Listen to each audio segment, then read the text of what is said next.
जब भी हम बीज डालते हैं खेत में तो बीज में अंकुरण होता है, अंकुरण धीरे धीरे पौधा बनता है, पौधा बड़ा होता है, बड़ा होता है, बड़ा होता है। आप अगर ध्यान से इस विषय को देखें और समझें तो होता यह है कि पौधा जब अंकुरित होता है और अंकुरित होने से 20-25 दिन के अंदर उसकी कैनोपी आ जाती है। कैनोपी मीन्स उसके पत्ते आ जाते हैं। अब जैसे ये पत्ते आ जाते हैं तो पौधा जमीन से भोजन लेना बंद कर देता है, तो सारा भोजन लेता है सूर्य के प्रकाश से,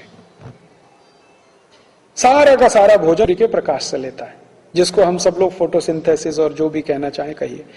तो उसकी जब कैनोपी आ गई, पत्ते आ गए, तो भोजन लेने का काम तो सूर्य से कर रहा है, तो जमीन से भोजन लेना तो बंद कर दिया। और यूरिया डीएपी आप जमीन में डाल रहे हो, वो कुछ ले ही नहीं रहा, फालतू में डाल रहे हो। टोटल बोगस है, फ्रॉड है। और इतना बड़ा फ्रॉड हिंदुस्तान में चल रहा है पिछले 40 साल से ग्रीन रिवॉल्यूशन के नाम पे। और जब मैं हिंदुस्तान के बड़े साइंटिस्टों से यह बात किया कि आप इतना बड़ा फ्रॉड 40 साल से चला कैसे रहे हैं इस देश में, पौधे को जब जरूरत है जमीन से कुछ लेने की, उस समय यूरिया डीएपी होता नहीं वहां, जब उसको जरूरत नहीं है तब वो डाला जाता है।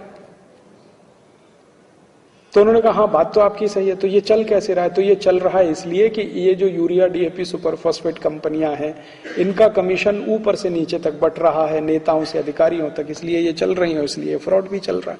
साइंटिस्ट में भी वही कमीशन बट रहा है। हिंदुस्तान को छोड़कर दुनिया के सभी देश के वैज्ञानिकों ने यह सिद्ध कर दिया है कि जितना यूरिया डीएपी सुपर फॉस्फेट जमीन में डाला जाता है वो 99% वेस्ट चला जाता है और मिट्टी को ही खराब करता है वो अल्टीमेटली।